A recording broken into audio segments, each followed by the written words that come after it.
Mga Katrops, welcome back ulit kayo sa aking channel Sports React PH at ngayon nga ay pag-uusapan natin ang balitang nagkakaproblema na naman nga ang Golden State Warriors kay Draymond Green. Pag-uusapan na rin nga natin ngayon dito sa ating panibagong video ang naibalitang bagong player na target kunin ng Los Angeles Lakers.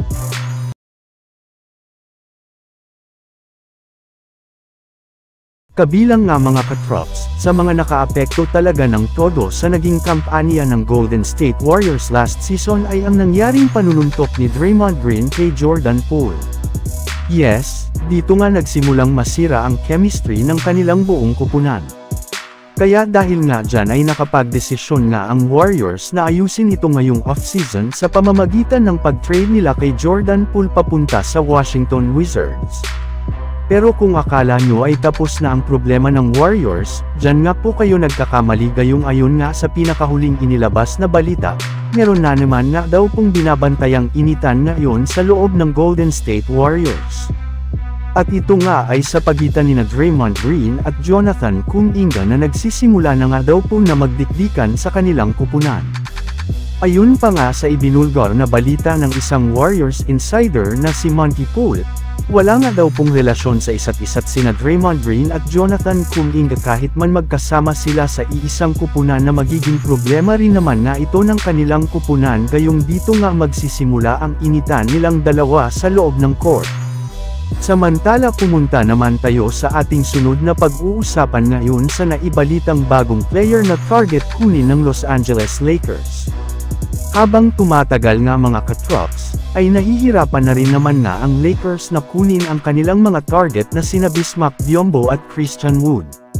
Sa parte nga ni Bismack Biyombo, medyo limitado lamang nga ang galaw nito sa loob ng court habang pagdating naman kay Christian Wood, nagmamatigas pa rin naman nga ito sa Lakers gayong mas gusto pa rin nga nito na makakuha ng starting lineup position at malaking kontrata.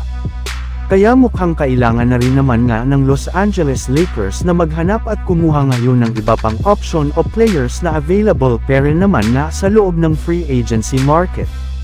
At base nga sa pinakahuling inilabas na balita, isa na nga daw sa mga pwede ngayong kunin ng Lakers ay si JaMychal Green na isa rin namang ganap na unrestricted free agent.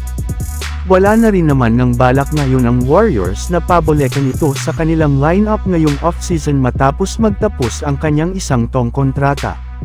Kaya pwede na nga siyang makuha ng Los Angeles Lakers kung saan pwede nga nila itong gamitin bilang kanilang bagong small ball center na merong desenteng shooting sa 3-point line na mapapakinabangan ng kanilang kupunan.